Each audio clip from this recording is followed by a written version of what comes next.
Hey, welcome back to another episode of The Vault of Cult with your host Chris and my co-host, my mon frere extraordinaire. Mark, you alright? I'm alright, you alright? I'm pretty alright. We hope you're alright. Thanks for coming back and listening to us, guys. They will be alright because they've come back and listened to us after we've had a few week, 2 weeks. Yeah, we've had a little mini hiatus. Yeah. Busy lives. Yeah, busy lives. We're busy. Just this is what happens. Yeah. You know. I mean, because of this busyness, no beverage for the show. No beverage for the show. Sorry, guys. Yeah. No beverage. Got to ask you. I've been away. You've been away? Done stuff? Been away. Been to York. Into that York. Did you see the Grand Old Duke? I didn't see the Grand Old Duke. Did he have 10,000 men? And they took him top at hill, went down hill, and then they were like, "Where are we now?" He's like, "I don't know." I don't know. He come down. Didn't know. And went down. Did he go back up? Yeah. Daft cunt. Yeah. Anyway, thanks for joining us, guys. Yeah, you know, we're out there on the socials. Get us on Instagram, you know. Send us give us some interaction. Well, this is it, guys. You know, if you don't get in touch, we'll just think we're awesome all of the time. I know, and it's nice to have that level of grounding. We'll be like, that were a bit shit. Then we did that there. I mean, and we'll be like, wait, what? It was great. But you're entitled to your opinion, so give us it. Yeah. Give us it. And let's talk about it. Well, I'll tell you what we are going to be talking about this week. What? The Rock. The Rock. From 1996. Come on. Action classic, Nick Cage, Sean Connery. Yeah, Connery. Mr. Bond himself. He is. So, Mark, let's get on with the show. Let's talk about The Rock. Let's do it.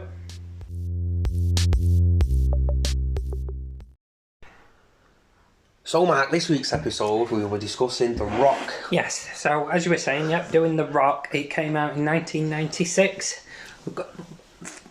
Longer ago than I thought when we were first coming into it. I don't know why I had it. Maybe it's because it's when I watched it for the first time. I watched it sort of like early 2000s. Yeah. So I didn't realise that it was that old. You know what I mean? They're quite old now. Yeah, 25 years, 25 years. Yeah, it was made by Hollywood Pictures, also known as one of Disney's little bitches. Yeah, Buena Vista. Buena Vista distributed it. The actual production company were Hollywood Pictures, but it's wholly owned and was then wholly owned by Disney. So it's a Disney film without saying it's a Disney film. Even then. Yeah, even then Disney would buy any old studio, buy anything. So people go in there, it's like, oh, they've got, what a step when they bought things like Marvel and Star Wars. Not really, Disney will buy anything. Yeah. Anything if you can at make all. Money in sequels, that's what they do. That's exactly what they'll do. So give us some stats, box office. Yeah, it had a budget of 75 million. So, given the stuff we've talked about, it was sort of middling sizable, middling to large, I would say, considering the time period and what it is. It grossed everything taken into account. Circular worldwide. Yeah, it grossed $335.1 million US. Decent. Yeah. Well, that's good money, is that? Good money. Really good money. 134 million of those were domestic, US and Canada, and 201 million were international around the world. Well, so this made great money everywhere. Yeah, and you can see where that that type of action film at that time. Yeah, it was a good example, and the storyline was appealing to. Mate, the storyline is it's a very easy storyline to. Oh, if you can hear that creaking, it's this chair that I'm sat on just now. But it's tough. You're just gonna have to deal with it. Don't move. I can't not move. I'm a very animated sort of guy. We'll stand up. He's definitely going to be standing up at some point during the recording of this show. So the creaking, you'll have to deal with it. But that is good money, isn't it? Yeah. Good. This were a hit. Yeah, big for hit. Disney. Big hit. Worldwide hit. Big hit. Who directed it? No less, Chris. So it was directed by Michael Bay, which is. I feel like our audience will have heard of Michael Bay. He's the guy who behind such hits as Armageddon. The other one. Is that the other one or the main one? Which one? Who's the president in it? Who is president?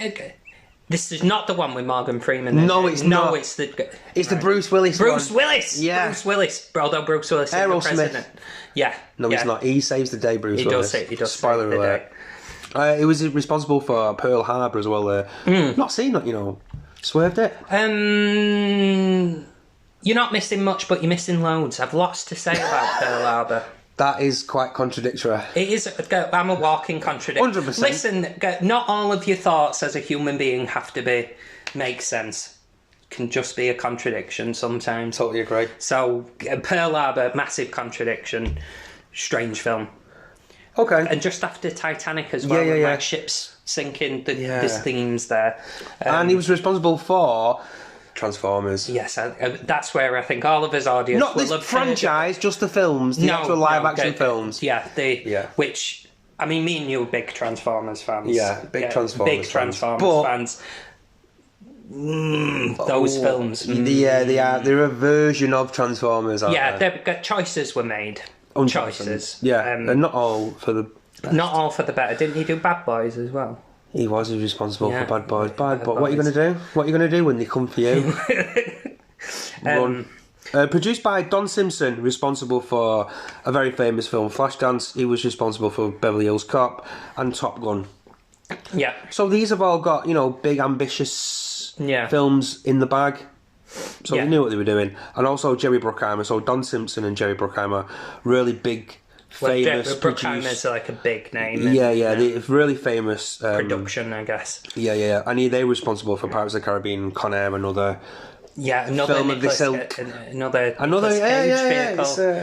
I think Jerry Bruckheimer might like him a touch.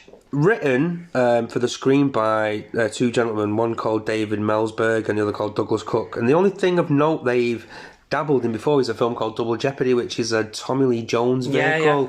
Seen Double Jeopardy. No. That's a late 90s film, isn't it? I like Double Jeopardy. It's an interesting concept of, like...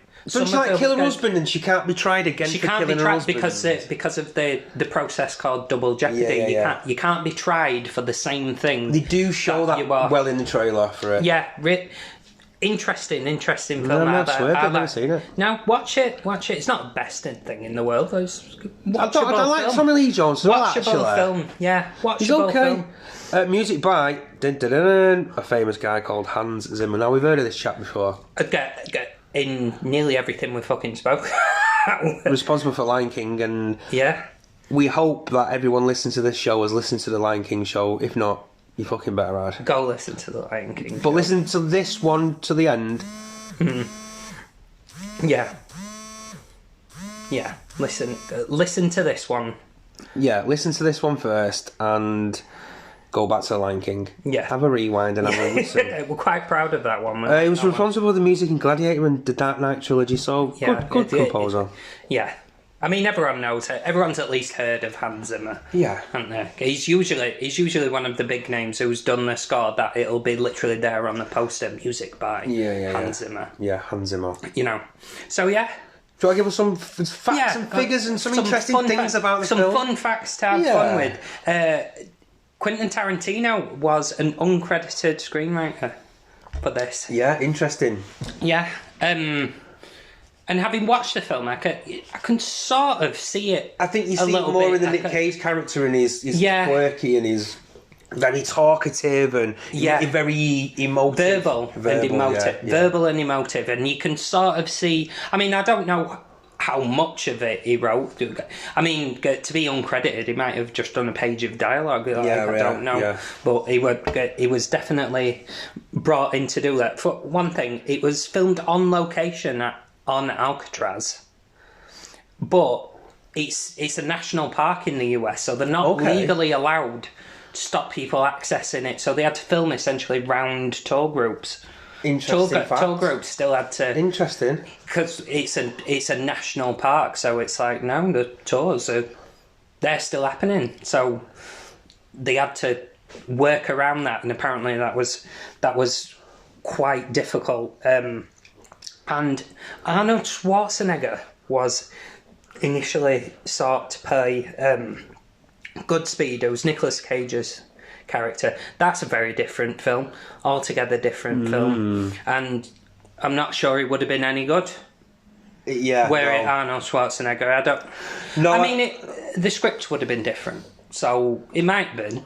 You don't know, do you? But the thing is, as well, I think how would you believe Arnie to be incapable of saving the day? Yeah. Whereas they have to rely on each other. He's the brawn and he's the brains. Yeah, exactly. You know, whereas that wouldn't work. Everyone you wouldn't have needed the Connery character. Exactly, you wouldn't have. It'd just been like, just send fucking Arnold Schwarzenegger. That would just be that SWAT. Yeah. Send him in. He'll sort it. He's indestructible. Yeah. Maybe they would have combined the characters, and he would have literally been back at Alcatraz. Yeah. Possibly. But yeah. Connery was 65 when he made this as well. Connery, 65 years old. So I think I'm not sure what he went on to do, but I feel like this is beginning and end. Yeah, it's one of the last films where you'd see Connery in a role like this, of this kind. I don't know what he's with done the energy after. Yeah. Well, he did Extraordinary League of Gentlemen. The League of Extraordinary Gentlemen. Yes. That's an interesting film as well. It's not good. No, it's not. It's not good. It's not. It's an interesting film. Strange. Yeah, very strange. And then he quit after that. He quit after that. Like I've had enough. I'm not doing it anymore. Don Simpson died during the production, one of the producers. Did he? Yeah, died of a heart attack. Yeah. I didn't know he died during. Yeah. Like in the midst. Yeah, while they were filming it. Oh, yeah. shit. And Nick Cage, his improvised lines. Yeah, but it's a very Nick Cage thing to do. I imagine it's more difficult getting Nick Cage not to improv lines, isn't it? Really? That is a very, very good point. And for a little fun fact here, I don't know if you knew this, Matt, but 3 people did actually escape from Alcatraz. Yeah, I did to get. There was John and Clarence Anglin and their mate Frank Morris on June in 1962. Yeah, they actually escaped. The 3 of them got out. Yeah, there was the only 3. Like I've been to San Francisco. Oh, cool. And I didn't go to Alcatraz Island because you have to have books 3 months in advance and like sacrifice your firstborn. So you went for the gays? Went for the gays. We're Pride. Cool. Pride in San Francisco. Very full on. I can imagine. Full on. But anyway, so we went over the big bridge in San Francisco, the red one. It's got a special name, but I forgot it. But anyway, you can see the Golden Gate Bridge. Well done, cracking out your facts there. Come on. So we went over that bridge, terrifying going over there in a big double-decker sightseeing bus. Go on, because it's windy as fuck, and you're like, shit, we're gonna go over. We're gonna go over. Anyway, you to a kill. You can see Alcatraz, and it is just in the middle of this bay, and it's fucking miles worth of swim. So it's no wonder that so few people, only 3 people ever escaped. I mean, I'm not saying. Yeah. Maybe the Home Office should build prisons in the middle of a fucking. Surely there's a Scottish island somewhere that we could bung a prison and. 100%. You know what I mean? Isle of Wight. Yeah, exactly. Stick them on there. Stick them on Isle of Wight. No one's using it. Oh, Guernsey and Jersey. What? Who needs Guernsey? Who lives on Guernsey and Jersey? Guernseans? Guerns. That's what that. I think is that the plural? Guerns. A group of Guerns. A gaggle of Guerns. A gaggle of Guerns. Gaggle of Guerns. But yeah. Alcatraz. Yeah, it's just it is like a well-named film. The Rock. It is just a massive rock, and Alcatraz is on it. But yeah, it's no wonder it was so impenetrable. Such a fucking hell on an island. But yeah, interesting. It was censored in the UK. The DVD version was censored. Yes, I did know this. Which a lot of films at that time were. Yeah. But this just shows you how half-hearted the BBFC are sometimes with their censoring. Back then it was still mate. Well, no, this is hardcore porn. Yeah, but this is how half-assed sometimes the British censoring things do. For the simple fact is that they they censored the knife scene. We'll come on to it, and the neck break scene, but only on the DVD version. It was on the telly and it was in the theatre. So what's the point? If you're just gonna the DVD, it was on the telly. It was on the telly. Any kids could there be watching it, just there having the tea, clack. Yeah. It breaks his neck. But oh no, you can't have it. You can see it once, but you can't ever see it again. Taping it. And you're like, what's that? Why just on DVD? Anyway, strange little BBFC thing. Yeah, but here is the actual strange thing. As well, not getting into like politics or anything like that, but I'm going there. Okay. As you know, we went to war with Iraq in 2003. Yeah. Now, based on the many intelligence flaws... With all them weapons of mass destruction? Yeah. Based on all of the intelligence failings, MI6, essentially, and this is all declassified information. It was in the reports given to the government. Don't worry, there's not going to be... Everybody get down, and that's it. Bottle of cult is off the air. But someone in their intelligence report had given false information to MI6, based on this film. They'd given him false information based off that these are the sort of chemical weapons, and it was only like this never got up to this never got up to Mr. Blair's level, but someone, whoever it was, who was like, oh shit, that's The Rock. Someone in MI6 in like 2002, 2003 was a Nick Cage fan, I'm sure.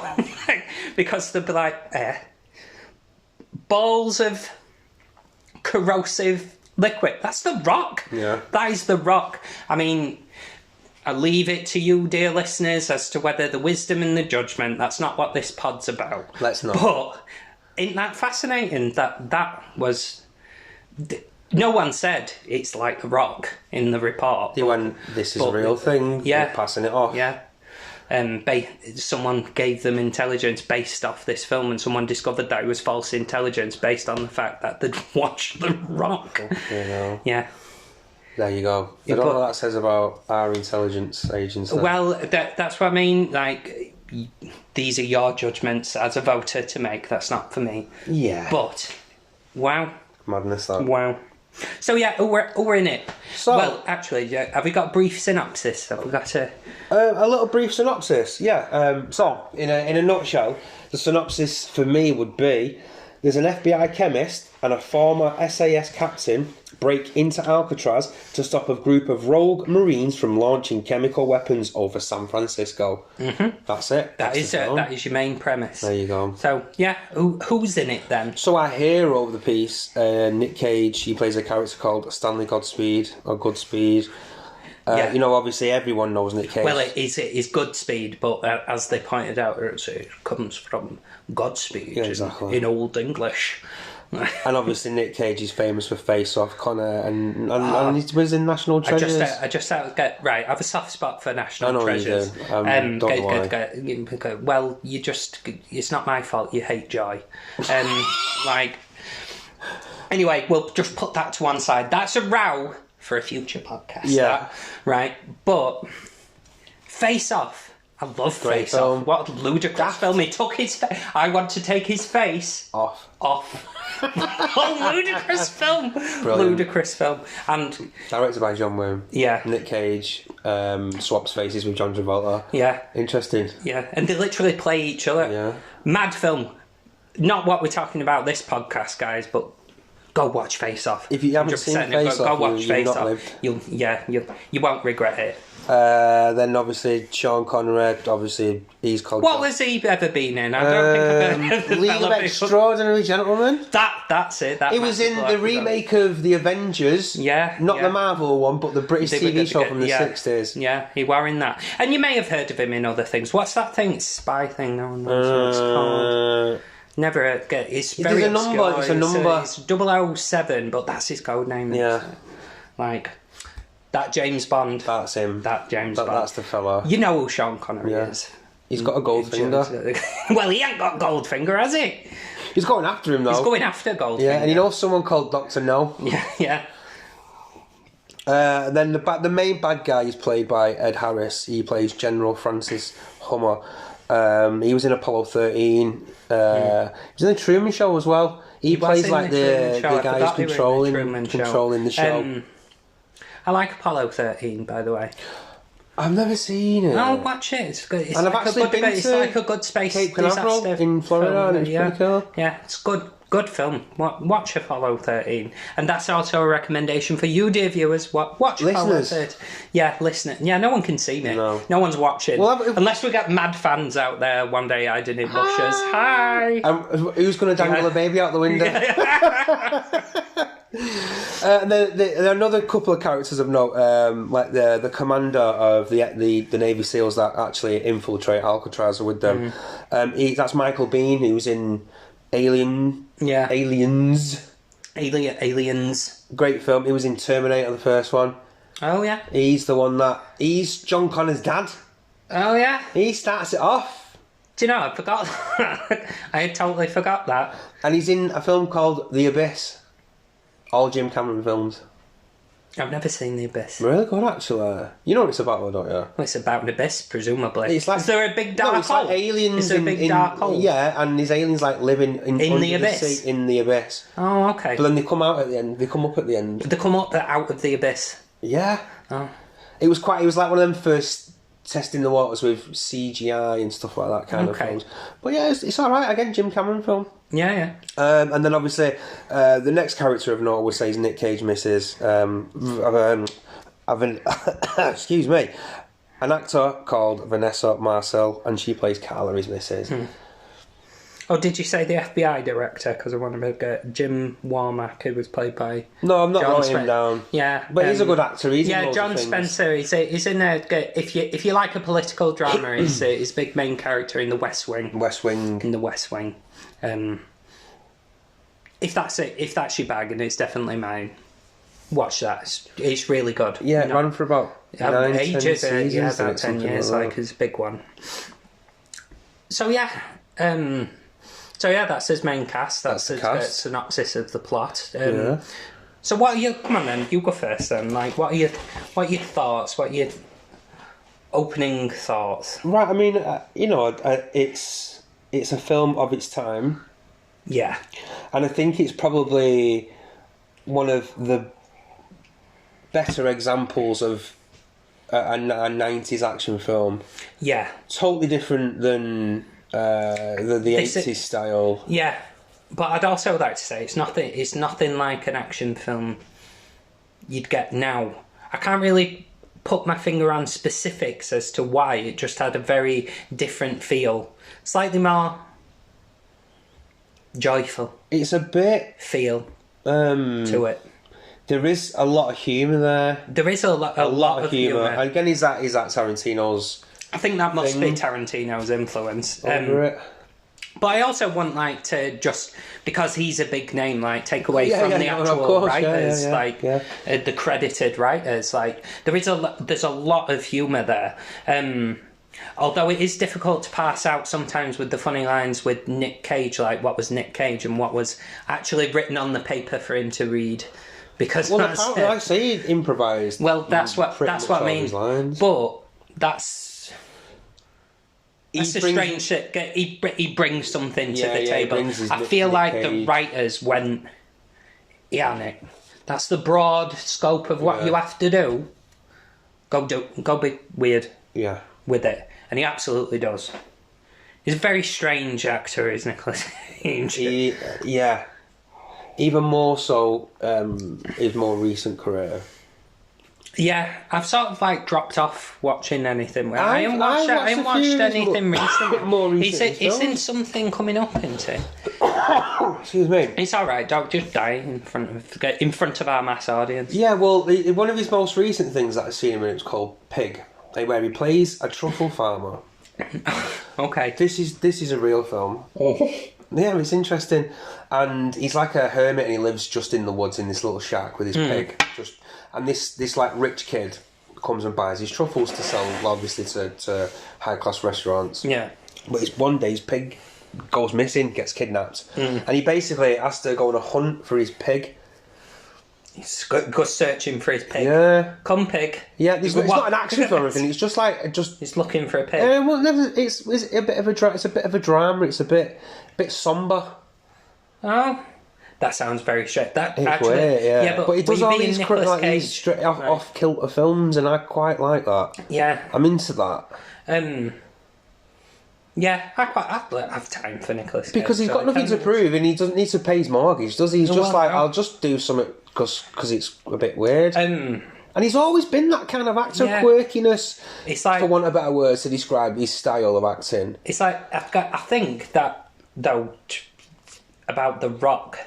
It's very often seen as they're not a trilogy by any means, and they're not. It's very often seen Face Off, The Rock, Conner, in whatever order you enjoy, whatever level of enjoyment. Yeah, we just have these big hits in the action genre. Anyway, it's not these an action are your star. 3 big Nicolas Cage hits, and it kind of made him an action star. Yeah, but that's not. He never did an action film after the one. No, not really.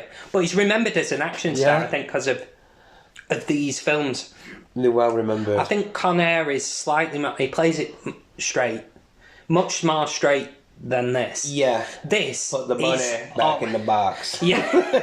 It's not totally straight, it's swervy. Yeah. But with his hair. Yeah, weird film. Good film. Great film. Oh yeah. Great film. But Cyrus the Virus. Yes. Great film, Conner. What's his name?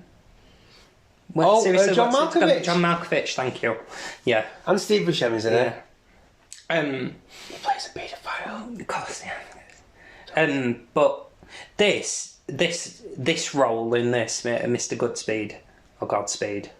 Goodspeed, isn't it? Goodspeed, He's yeah. Goodspeed, It's Goodspeed, yeah. Very comedic role that he plays it. And very random, like the first...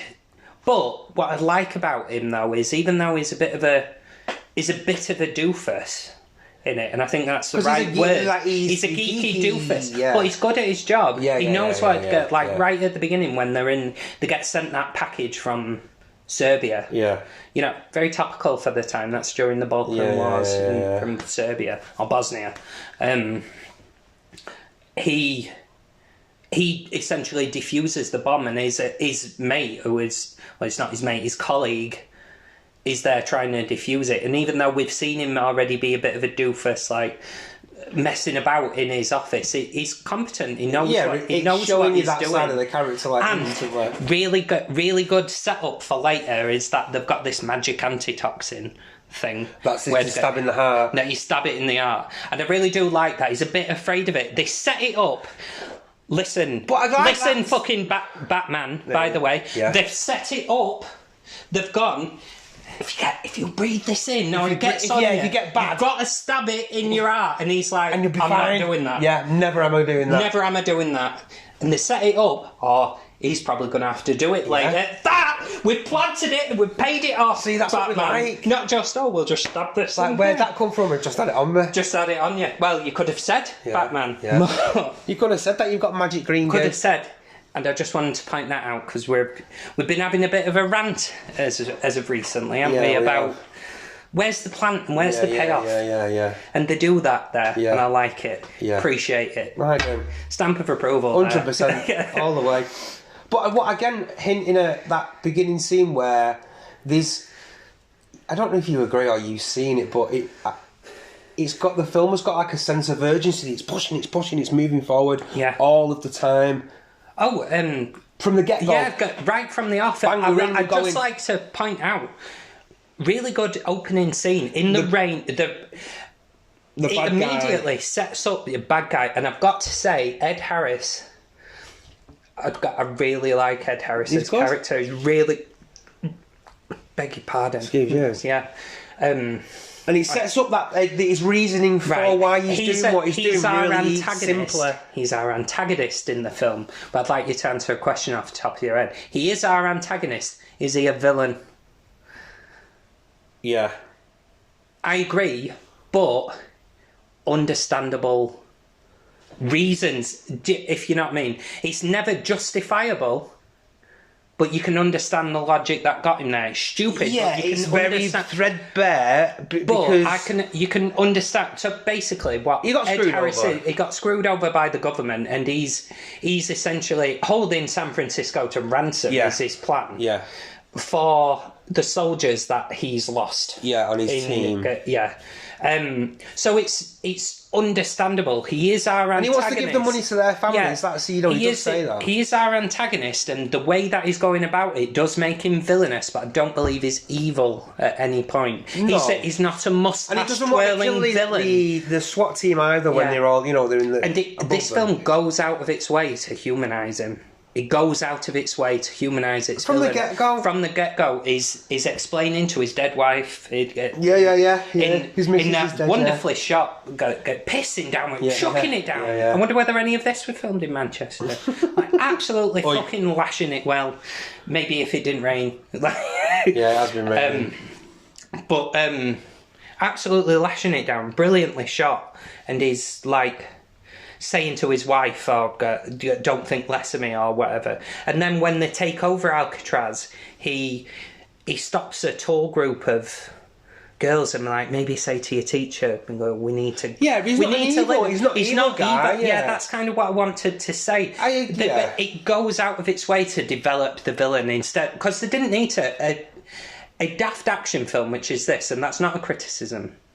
It's a daft action film, but... It's not a criticism, but he didn't have to do that. He could have just been essentially a mustache twirling villain. Like, I'm going to destroy I will destroy it. Why? Because, I don't know, he never had a wank in a few years.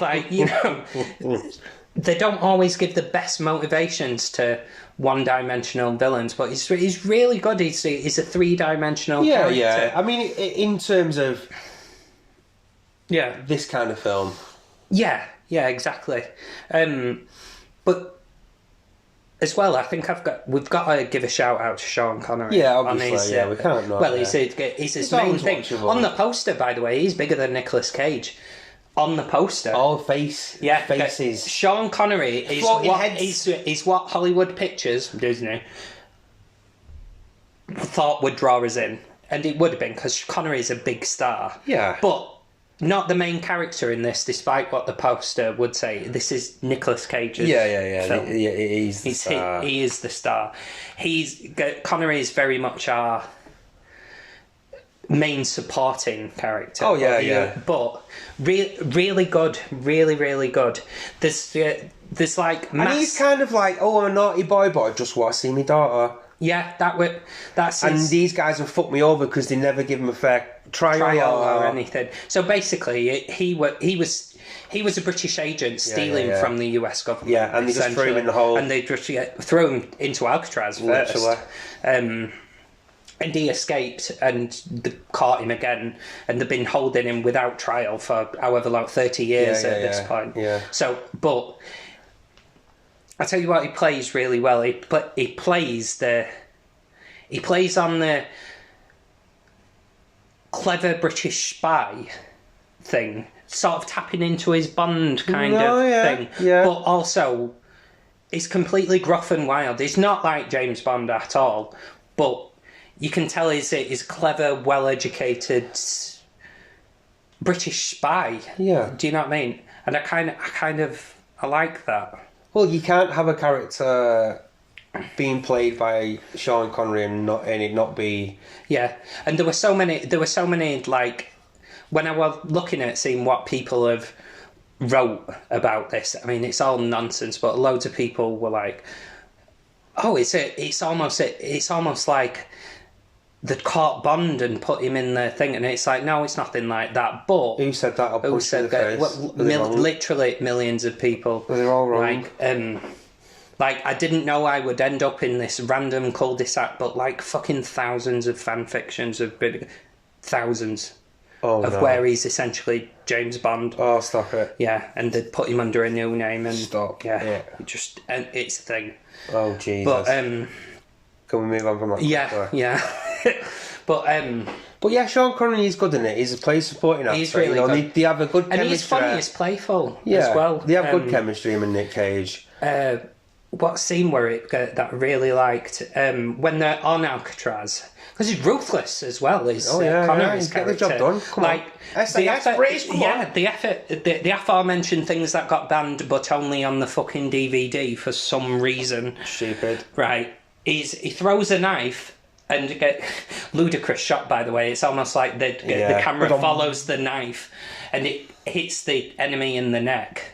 Right. So that's fucking ruthless. And then another one where he breaks that guy's neck. Just go bang.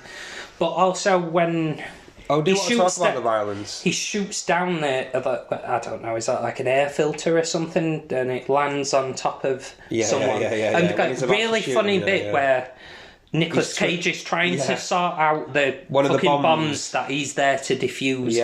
And so they have to run around defusing the bombs. And Nicolas Cage is like, I know why I'm here, but is that normal? Is that not? And the dead guy's twitching and it's like, oh yes, that's very normal. And he was like, well, can you do something about it? And he was like, what do you want me to do? Kill him again? But it was good. It was quick, and in that sort of way, was that improvised? You don't know. Who knows? But who knows? It's good though. Yeah, but it's really good. He's really good. The chemistry between them. They do have a good relationship in it. And I mean, talking about the violence there, what I'd like to mention is around the time in the early 90s to the late 90s, there was a huge boom in Hong Kong cinema in terms of violent gangster films. Right.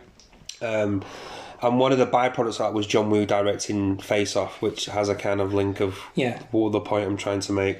But anyway, the violence reminds me a lot of these Hong Kong action cinemas called... they classify them as heroic bloodshed.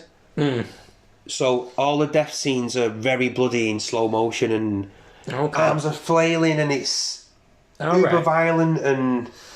almost. Well, it's not that bloody, isn't this? No, but I mean, in terms of. But it's very violent. It's very for a piece of Western cinema. It is massively influenced, mate, in terms of that the violence. Yeah, it's a properly violent film.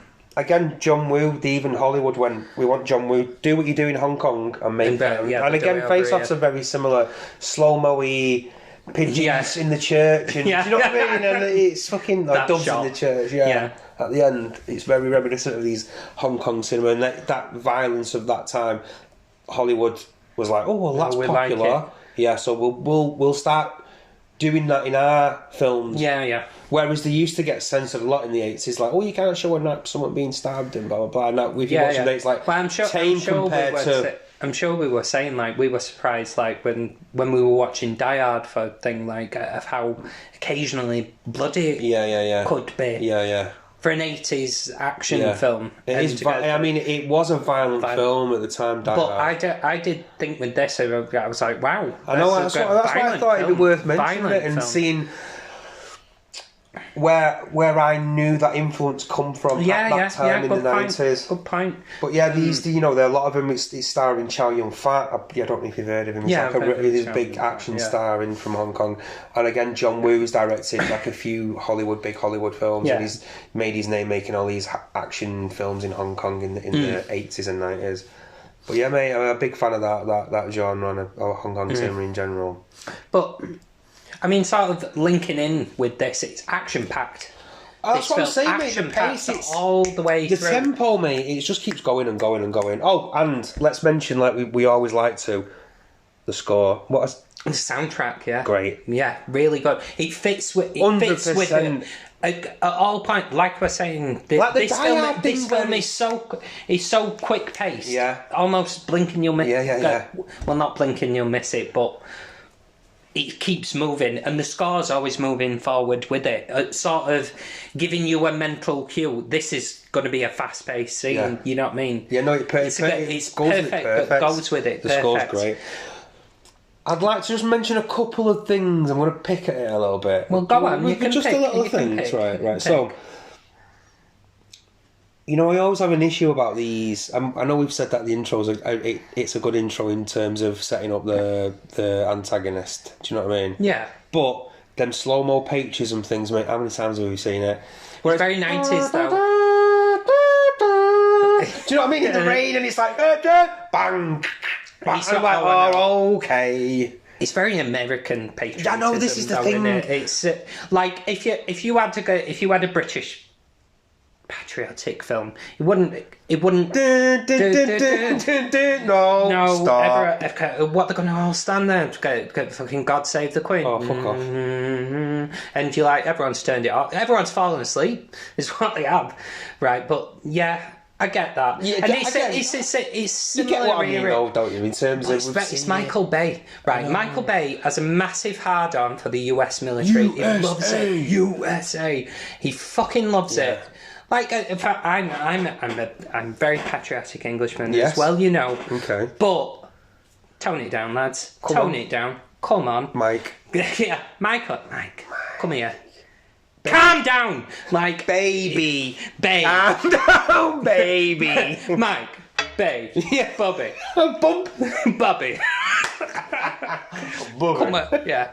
Come on, just hands. He loves that. I bet you he was sat there. He shot that and sat editing it. He were having a great wank while he were editing it. Loves it. This is how I want this scene, and don't fucking touch it. Yeah, do not touch this fucking 100%. That's nothing of that is getting taken away. Nearly all of his films have that element. Yeah, they do. They do. Even Transformers. Transformers is a bit America. Fuck yeah. Yeah, now, that's true. That's one of the things that annoys me, by the way, about Transformers. Like, it's supposed to be. Yeah, but then do you know what annoys me about the whole concept of Transformers? Like, why did he just land there? Is there not? What? Is there no more Transformers around the road? Yeah, exactly. Where are the rest of them? Anyway, I'm getting on something. Anyway, yeah. And again, another little criticism of mine, and I mentioned this to you before. Like, obviously, Michael Bay directed it, but he literally uses every kind of camera move and style in this film to excess. And I'll give you an example of what I mean to that. I think the example is exactly what I would just about to say. Go, you tell me and I will... Car chase. 100%. 100% car chase. What's that about? Literally, right... For a start, mate, I can't think how many seconds, but several seconds too long, like... Not even that. You can tell they're not even... moving, they're not moving. The only thing that's moving is the camera, which is shaking. Shaking like fuck. And you know how I feel about it. And it's like, I can't see. What is happening? Mate, how bad is that though? The car chase scene. Right. People talk about that chase scene as if it's like a great car chase. It doesn't even try to make it look like they're actually driving. The people, you'll have heard them, I'm sure, talk about this car chase scene as if it's one of the great car chase scenes. It's not. And it's absolute. I thought weakest part of the film. Yeah. 8 minutes too long. And then all of a sudden, he answers the phone and the camera goes still. Camera's shaking all over, and then it's like, oh, he's answered the phone. He's answered the phone. Yeah. Hello? Stanley. And you're like, what is this scene? Mate, what's that camera? What is that about? I know I keep reiterating it, but literally minutes too long. Yeah. That it just goes on and on and on. Do you not think, though, every action set piece, and it just goes on a little bit too long? Yeah, I don't think it's too bad, because I was going to bring as a positive, you know, the trap scene. The trap. Yeah. Right. That scene, you're right. It goes on too long. Like, that's the scene that builds. It's the only one that builds. I don't. That's exactly what I'm going to say. That scene goes on for too long, but I'll forgive it. Yeah, because it's moving the plot forward, and also it's a good stakes to get in. Yeah. You will give that order. I will not give that order. You will give that order, and I'm like, that's crazy scene, but I'm there for it because he ain't giving that order, and then they're going to shoot him, and then they do it first. Who's going to shoot him? Oh no! Yeah, great scene, but if you think about it, too long. You don't need the will you give that order? I will not give that order. The back and forth. You're like, come on, who's going to give an order? I know, it's like, I'm half like, come on, but I'm also like, don't come on. Yeah, there's the only that, but like you're saying, that is the only scene that builds. That's peak Michael Bay. Yeah. Is that's very much him. Like, he loves the military, and there's 2 military people there shouting at each other, and there's a standoff. Again, he must have had a massive hard on doing that. Yeah. He loves that sort of thing. He come up past the bars. Michael Bay. He's just loved it so much. But move the vase. I think that's symptomatic of just the ludicrous fucking chase scene on the which all of a sudden Alcatraz has got a bigger fucking underground mine system than in fucking... No, but they did find them years later. It has got loads of underground... No, it does. It turns out that they do. But that chase scene on the fucking... All of a sudden, it turned into a Looney Tunes cartoon where they're chasing each other on the... It's like Temple of Doom. It's like the Temple of Doom! I know! I'm like, ludicrous. I'm there for it, but also, minutes too long. You know where he's... He's caught in that thing, suspended in that... The metal bucket. Yeah, the metal bucket. Yeah. When he's caught in that, I'm like, okay, figure out a way of getting him out of that. And he just dumped for ages. Yeah. And you just keep shooting him, he keeps ducking down and shooting him, ducking down. Like, and you're like, mate, we're not in a Call of Duty. Like, either get shot in the head or get him out. Yeah. Like, do you know what I mean? Could you imagine shot him in the head and we got at the end? Like, right, there we go. But yeah. It's exuberant, and in the moment you get caught up in it, but thinking about it, you think too analysis. You go each scene, and the car scene, the chase scene. Like for one thing, we're supposed to believe that Nicolas Cage's character is vaguely incompetent when it comes to the action to get. That's not his job. Yeah. But then again, he's weaving in and out of traffic like he's like an F1 driver. I know, like who the fuck. And Sean Connery's not driven a car for 30 years. I'm sorry, fucking Schumacher. Yeah. They're weaving around San Francisco, which, by the way, having been there, tight little streets and fucking thousands of hills all the way. Oh, he loves those fucking hills, so he could see the cars. Yeah, that's it. Doing the jump. It was like, I love that. Yeah. Can we have 17 shots of that, please? But here's the thing. It's both... I think this is both a criticism and...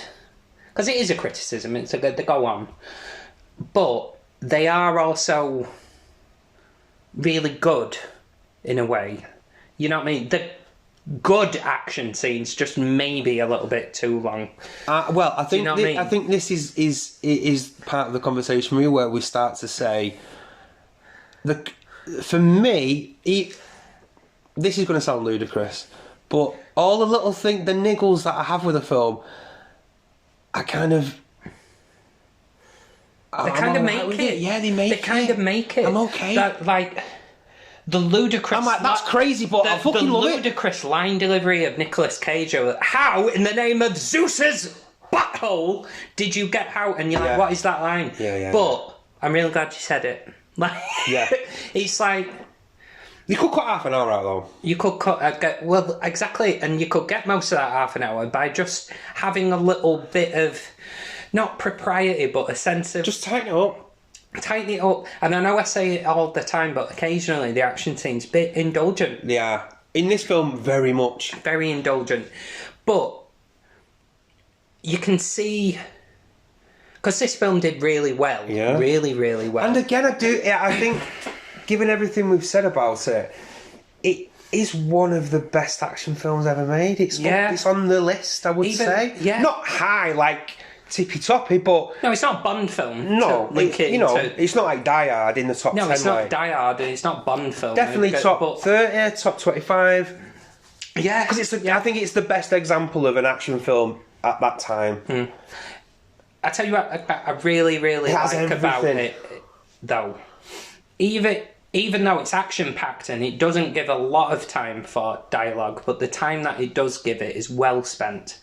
Runtime as well. Runtime. Oh yeah, we didn't have the runtime. Just over 2 hours. Just over 2 hours. Yeah, not bad. Yeah, not bad. 2:10, I think. It's not our joint sweet spot. Yeah, but not bad. Not bad. But yeah, you're right. You could have half an hour. I think it's an hour 40, 45. This film, and you could tell the story you need to tell. But again, that's just me. Of like I say, with the some of the action set pieces, the longevity of it. But come on now, tighten it up. Like when it does give room for dialogue, like I really like when Connery sort of surrenders himself to Ed Harris. To Ed Harris's character. I really enjoy that. General Francis. Well, he's buying time for Nick Cage's character to go up and defuse some more of the bombs.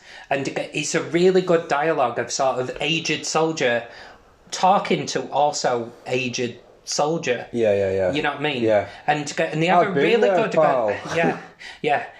And where he says, personally, I think you're a fucking idiot. Yeah. Like, there's almost a mutual respect there between the two characters. They don't know each other, but they can sense that. He's like telling him, like, you think about what you're doing. Think about what you're doing. Think about it. And I think that sort of turns the character a little bit.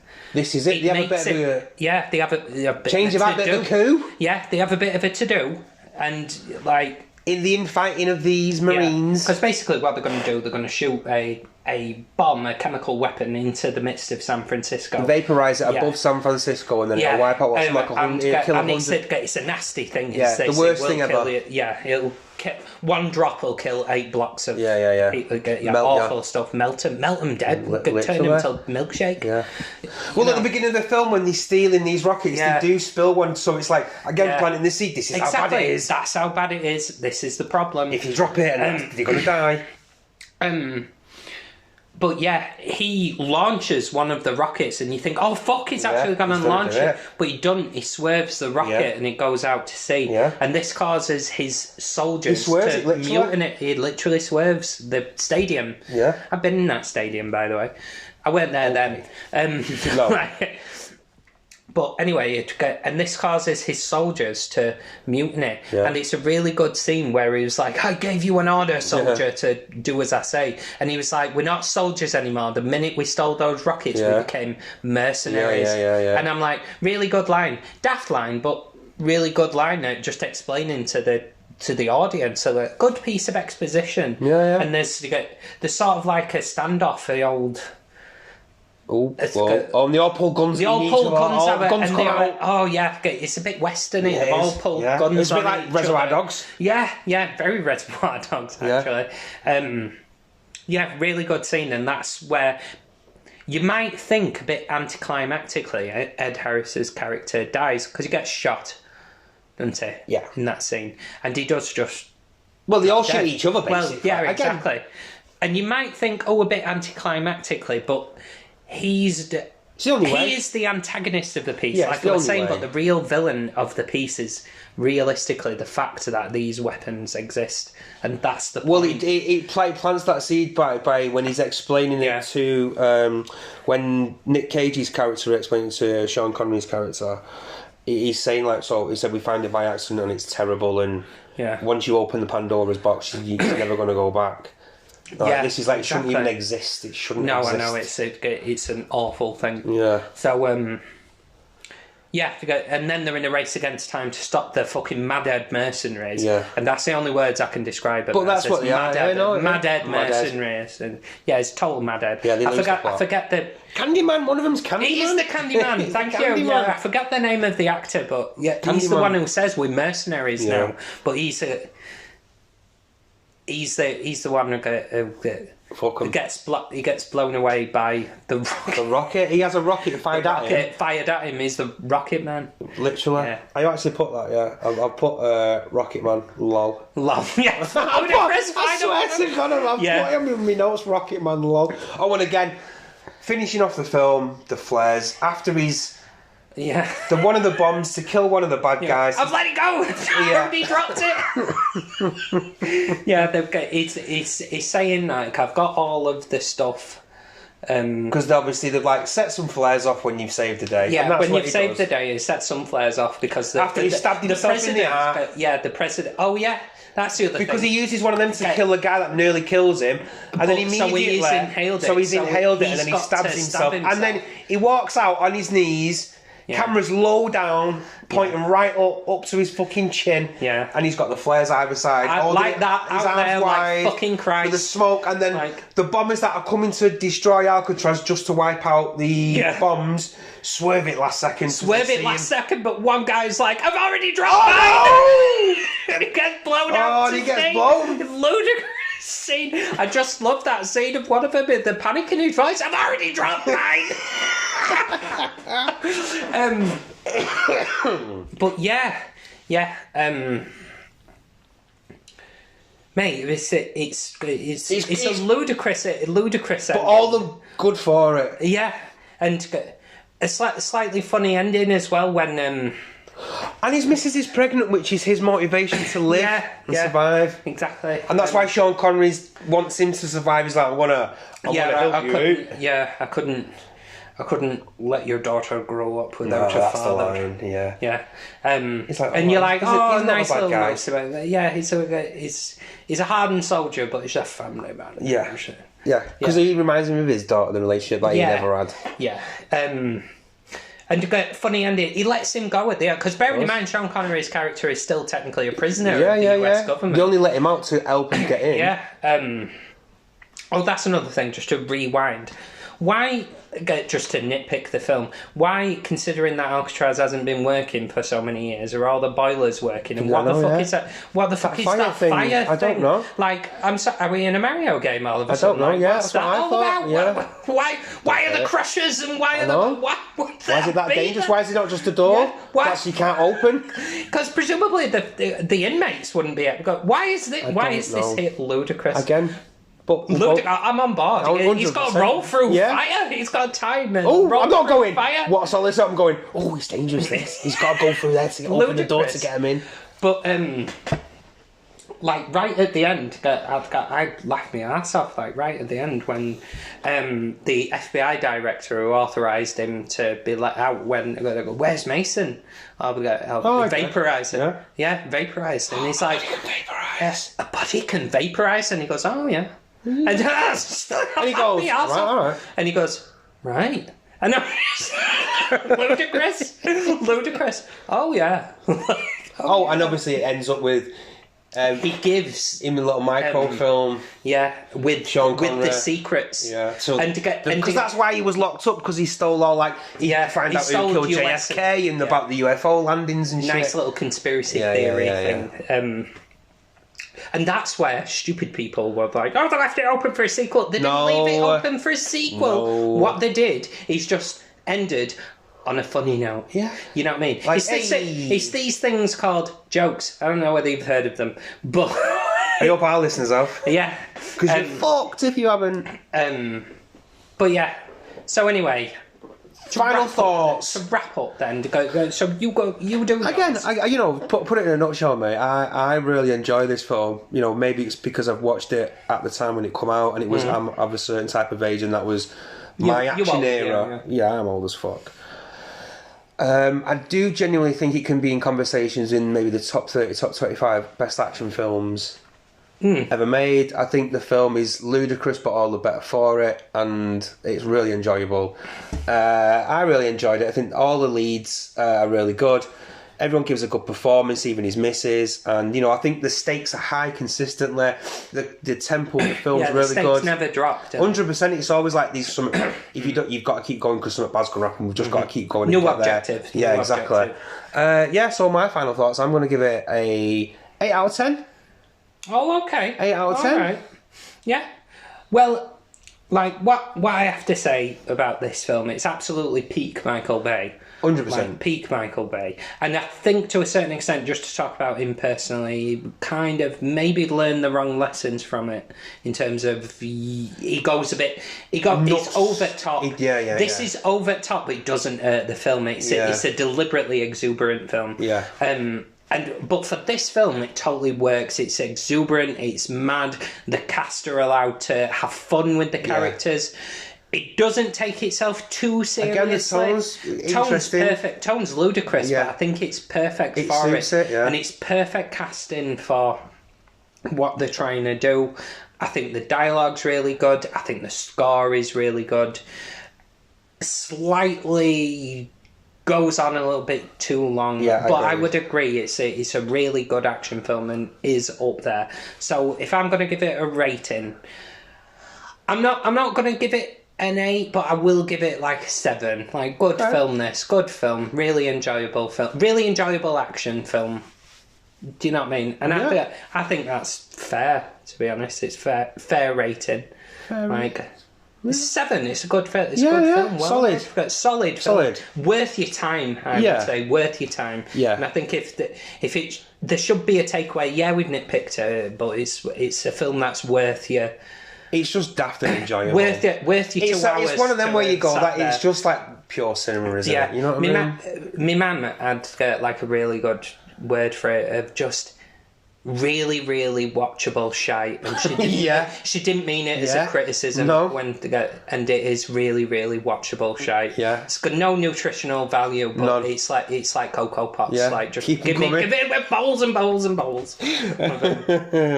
Yeah, mate, totally agree. So, thanks for joining us, guys. Yeah, really appreciate it. Yeah, we hope you enjoy the show. Yeah, we really appreciate the support. So, So yeah, I think it's until next time, bye from me. And it's bye from me. So for the love of films and the warmth of scarves, we'll see you down the road. In a bit, Skip.